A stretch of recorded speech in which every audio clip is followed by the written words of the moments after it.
وما من دابۃ فی الارض الا علی اللہ رزقها۔ آج ہم نے پارہ نمبر 12 کا خلاصہ سمجھنا ہے۔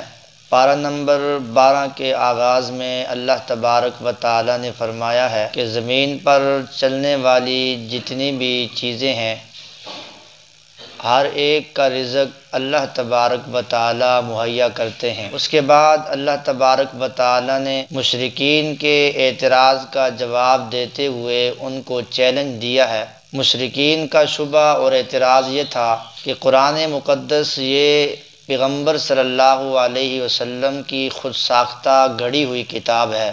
تو اللہ تبارک و تعالی نے اس شبے کا جواب چیلنج کے انداز میں دیا ہے۔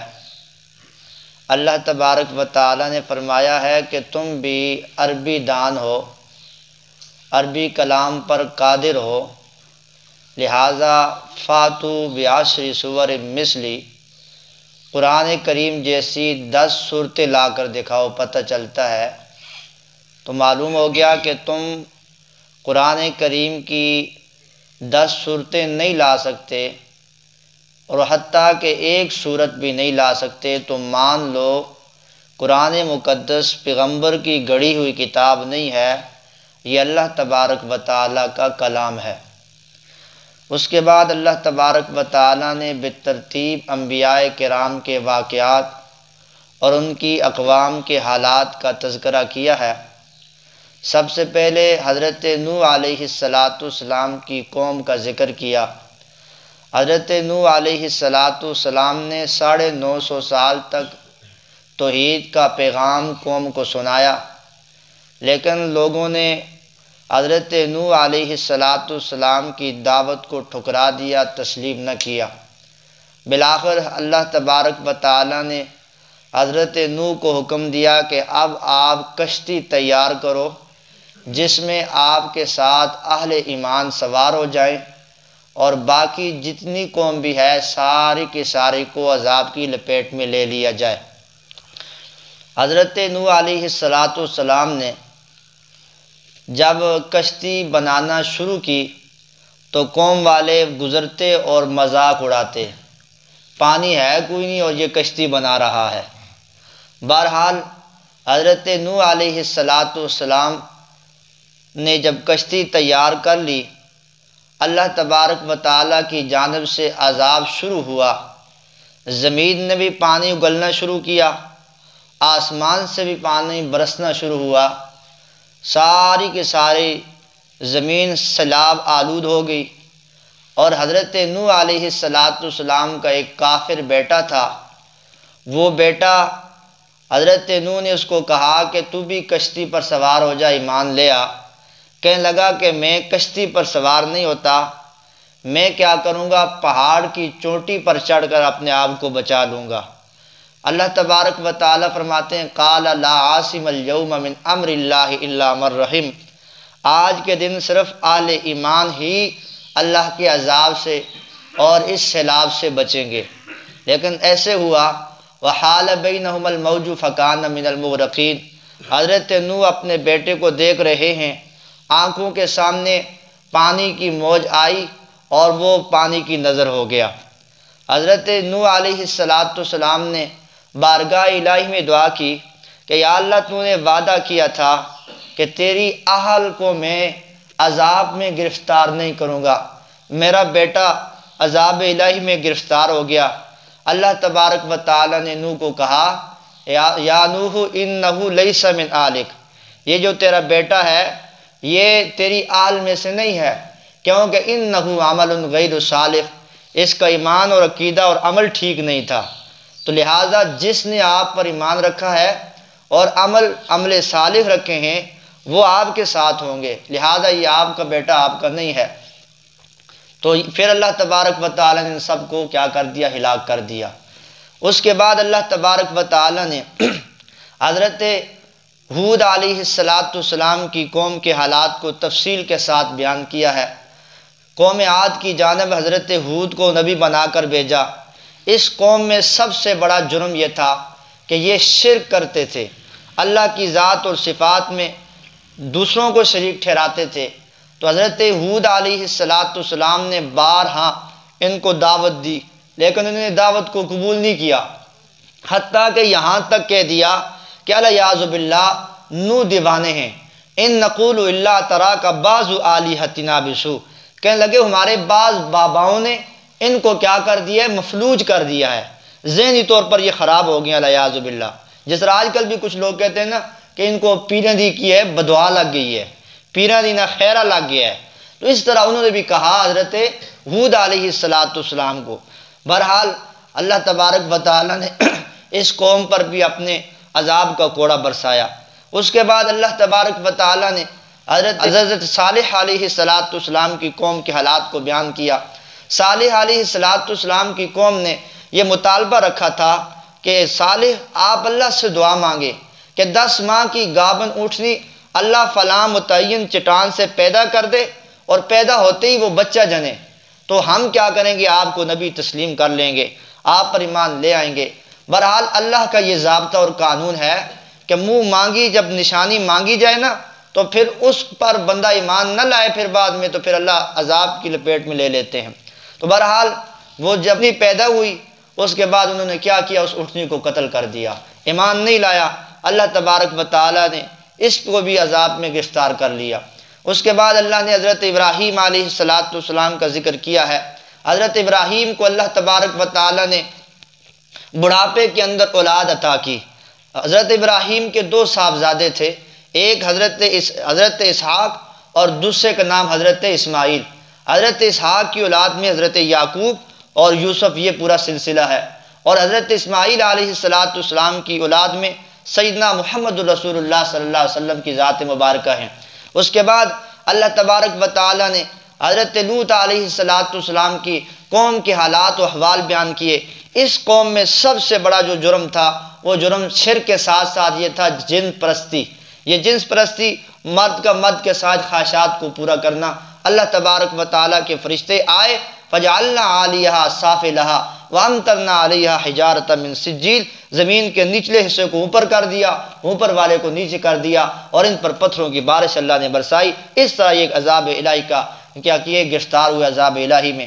اس کے بعد اللہ تبارک و تعالیٰ نے حضرت شعیب علیہ السلام کی قوم کے حالات کو بیان کیا۔ یہ بھی ساتھ ساتھ شرک بھی کرتی تھی، لیکن سب سے نمایاں جو جرم ان کا تھا یہ ناجائز طریقے کے ساتھ، ناجائز ذرائع کے ساتھ منافع خوری کرتی تھی، ماب تول کے اندر کمی کرتی تھی۔ حضرت شعیب علیہ السلام جب منع کرتے، کہتے قالوا یا شعیب اصلاتک تأمرک ان نترک ما یعبد آباؤنا، تیری نمازیں اس چیز سے منع کرتی ہے کہ تو ہمارے معاملات میں عمل دخل کرتا ہے۔ جیسے آج کل ہم بھی کچھ بات ایسے کہتے تو بڑا حاجی ہے، تو بڑا نمازی ہے، تو سانو اسی طرح دسنے میں۔ تو اس طرح کیا کیا قوم شعیب نے حضرت شعیب علیہ السلام کو طعنہ دیا، تیری نمازیں ہمارے معاملات میں عمل دخل کا سبب بن رہی ہیں۔ بہرحال اللہ تبارک و تعالیٰ نے اس قوم کو بھی اپنی عذاب کی لپیٹ میں لیا۔ یہ دنیاوی عذاب ہیں اور اخروی عذاب بھی، ہمیشہ ہمیشہ یہ لوگ جہنم میں ہوں گے۔ اس کے بعد حضرت موسیٰ اور فرعون کے واقعے کو کچھ قدر تفصیل کے ساتھ بیان کیا، اور سورہ اختتام میں اللہ تبارک و تعالیٰ نے پیغمبر صلی اللہ علیہ وسلم کو تسلی دی، چونکہ پیغمبر صلی اللہ علیہ وسلم کی دعوت کے نتیجے میں لوگ آپ کو تکلیف دیتے تھے، آپ صلی اللہ علیہ وسلم پریشان ہوتے تھے۔ اللہ تبارک و تعالیٰ نے یہ سارے انبیاء کی حالات بیان کر کے بتا دیا، وَكُلًّا نَقُصُّ عَلَيْكَ مِنْ أَنْبَاءِ الرُّسُلِ مَا نُثَبِّتُ بِهِ فُؤَادَكَ، میرے حبیب یہ واقعات ہم نے اس لیے بیان کیے ہیں کہ آپ ان واقعات کو دیکھیں کہ انبیاء کس قدر تکلیف میں تھے، لہذا ہم آپ کے دل کو ثابت قدم رکھنا چاہتے ہیں، لہذا تسلی کریں یہ آپ ہی کے ساتھ نہیں ہو رہا، آپ سے پہلے بھی انبیاء کے ساتھ یہی ہوتا رہا ہے۔ اس کے بعد سورہ یوسف ہے۔ سورہ یوسف کا ایک پاؤ کا کچھ حصہ یہ 12ویں پارے کے ساتھ ہے، اور اگلا جو حصہ ہے وہ 13ویں پارے کے ساتھ ہے۔ جو 12ویں پارے کے ساتھ حصہ ہے مختصراً میں اس کا آپ کو سامنے خلاصہ عرض کر دیتا ہوں۔ سورہ یوسف کو یوسف اس لیے کہتے ہیں کہ اس میں تفصیل کے ساتھ اور بڑی ڈیٹیل کے ساتھ حضرت یوسف علیہ السلام کا واقعہ موجود ہے۔ ابتدا کے اندر اللہ تبارک و تعالیٰ نے قرآن کریم کا تعارف کروایا ہے کہ قرآن کریم عربی کلام، عربی زبان کے اندر ہم نے اتارا ہے۔ اس کے بعد اللہ تبارک و تعالیٰ نے حضرت یوسف علیہ السلام کے بچپن میں آنے والے خواب کا تذکرہ کیا ہے۔ حضرت یوسف کو بچپن میں خواب آیا تھا، رأیت احد عشر کوکبا، کہ 11 ستارے دیکھ رہے ہیں، اور والشمس والقمر، اور سورج اور چاند کو دیکھا ہے خواب کے اندر کہ وہ اس کو حضرت یوسف کو سجدہ کر رہے ہیں۔ حضرت یوسف علیہ السلام نے اپنے باپ حضرت یعقوب علیہ السلام کے سامنے اس خواب کا تذکرہ کیا تو حضرت یعقوب چونکہ نبی تھے، اس نے کہا کہ بیٹا یہ خواب تو نے اپنے بھائیوں کو نہیں بیان کرنا، کیونکہ آپ اس کے سامنے بیان کرو گے وہ حسد میں آ کر آپ کو تکلیف پہنچانا شروع کر دیں گے۔ تو بہرحال حضرت یوسف علیہ السلام اپنے والد کی محل مرکز نظر نگاہ بنے ہوئے تھے، تو بھائیوں نے، برادران یوسف نے حسد میں آ کر حضرت یوسف علیہ السلام کے خلاف یہ محاذ آرائی کی، اور حضرت یعقوب علیہ السلام کی خدمت میں حاضر ہو کر یہ ہیلا بہانہ کر کے یہ کہا کہ ہم بھائی کو جنگل لے کر جاتے ہیں، وہاں کھیلیں گے، پھر واپس لائیں گے، اور پوری ذمہ داری دی کہ ہم ضامن ہیں، ہم اس کی حفاظت کریں گے۔ حضرت یعقوب علیہ السلام نے جب اجازت دے دی تو برادران یوسف علیہ السلام کو ساتھ لے کر نکل گئے اور کہیں دور کنویں میں جا کر حضرت یوسف کو پھینک دیا۔ واپس آئے، وَجَاءُوا عَلَىٰ قَمِيصِهِ بِدَمٍ كَذِبٍ، ایک جھوٹا قسم کا خون اس کے کرتے کے ساتھ لگا کر حضرت یعقوب کی خدمت میں پیش کرتے ہیں، کہتے ہیں کہ بھائی کو بھیڑیے نے کھا لیا، خود رو رہے ہیں کہ بھیڑیے نے کھا لیا ہے، اور اس لیے ہم نے کافی کوشش کی ہے لیکن بھیڑیا اس کو کھا چکا ہے، اس کو ہضم کر چکا ہے۔ تو بہرحال حضرت یعقوب علیہ السلام نے کہا فَصَبْرٌ جَمِيلٌ، میں تو صبر ہی کر سکتا ہوں، اب کیا کر سکتا ہوں، کیونکہ تم نے جو کچھ بھی کیا ہے، میں نے پہلے بھی خدشات کا اظہار کیا تھا کہ تم کچھ نہ کچھ کرو گے، تو لہٰذا میری خدشات وہ واضح ہو گئے ہیں۔ اس کے بعد حضرت یوسف علیہ السلام کنویں میں تھے، پیچھے سے قافلہ آیا اور قافلے والے نے جب کنویں کے اندر ڈول ڈالا، یا بشرا ھذا غلام، کتنا پیارا اور کتنا خوبصورت لڑکا ہے، انہوں نے اس یوسف کو نکالا اور ساتھ لے کر چلے گئے، خوش ہو گئے، انہوں نے اپنے سامان کے اندر چھپا دیا، کوئی لے نہ لے کیونکہ یہ اچھی قیمت کے ساتھ آگے بک جائے گا۔ تو حضرت یوسف علیہ السلام کو مصر کے بازار میں لے کر گئے، وہاں پر جو بادشاہ مصر تھا، عزیز مصر تھا، اس نے حضرت یوسف کو خرید لیا اور اس نیت سے خریدا کہ یا تو میری اولاد نہیں ہے، میں اس کو بیٹا بنا لوں گا، اگر بیٹا نہ بھی بنایا کہ اپنا غلام اور خدمتگار بنا لیں گے۔ حضرت یوسف علیہ السلام اب مصر کے محلات کے اندر پرورش پا رہے ہیں۔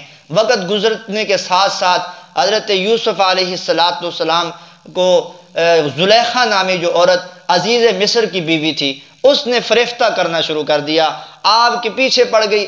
حضرت یوسف علیہ السلام نے کہا قال معاذ اللہ، میں گناہ کے قریب نہیں آ سکتا ہوں۔ عزیز مصر کی جو بیوی تھی، عورتیں بھی باتیں کرتی تھی کہ یہ کیسی عورت ہے کہ اپنے غلام پر، اپنے خدمتگار پر فریفتہ ہو گئی ہے، اس سے محبت ہو گئی ہے۔ تو بہرحال حضرت یوسف علیہ السلام کی صفائی کی، پاکیزگی کی، طہارت کی گواہی ایک بچے نے دی۔ وَشَهِدَ شَاهِدٌ مِّنْ أَهْلِهَا، اس نے کہا کہ دیکھا جائے گا، اگر قمیص پیچھے سے پھٹی ہوئی تو معلوم ہو جائے گا کہ یہ سارا کا سارا مکر و فریب اور سارا کا سارا جو جرم ہے وہ عورت کا ہے، اگر آگے سے پھٹی ہوئی تو معلوم ہو جائے گا تو یوسف علیہ السلام قصوروار ہیں۔ جب دیکھا گیا، حالات سامنے آئے، دیکھا تو حضرت یوسف علیہ السلام کی قمیض پیچھے سے پھٹی ہوئی تھی، کرتا پیچھے سے پھٹا ہوا تھا، تو اس سے بھی یہ ثابت ہو گیا مجرم حضرت یوسف علیہ السلام نہیں تھے، قصوروار یوسف نہیں تھا، قصوروار وہ عورت تھی۔ اللہ نے فرمایا ان کیدکن عظیم، اس عورت کا مکر بہت بڑا مکر تھا۔ چونکہ اب پورے مصر میں بات پھیل چکی تھی نا، تو جو زلیخا کی سہیلیاں تھی وہ بھی اس کو تانا مارتی تھی کہ تو کیسی عورت ہے، تو اپنے غلام پر فریفتہ ہو گئی ہے۔ تو اس نے ساری عورتوں کی، اپنی سہیلیوں کی دعوت کی محل کے اندر۔